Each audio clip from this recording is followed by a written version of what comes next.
This is a ThinkBlock. And the great thing about them is the design of the block in some ways reminds you of how to teach your kids to think, of the 4 patterns of thinking that come from Derek's theory that we're trying to teach kids.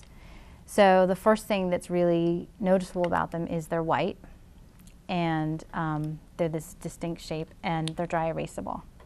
So in a lot of ways, they're like a 3D whiteboard for children, which is great fun. So for example, the first skill that they teach is what we call distinction making.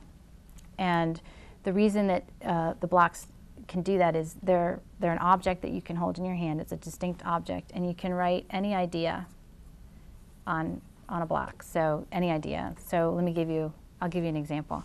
So for example, my 4th grader is studying civil rights, and she needs to understand what is a fairly complex concept of justice. And so she'll be doing her homework and she'll be thinking about it. And in a lot of ways, you can get sort of caught up in your own head as a child when you're thinking about complicated ideas.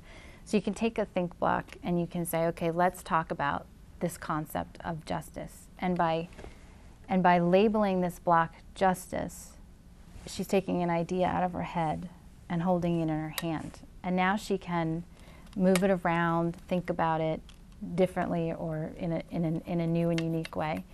And one thing she can do is she can, because it's hollow, she can say, okay, how do I define justice? What makes justice a distinct idea? And she could take another block and she could say, well, justice is about equity or fairness. And by labeling a block and putting it in the block, she's cognitively making the connection with her ideas. The hand is connecting back into the head, so she's learning differently.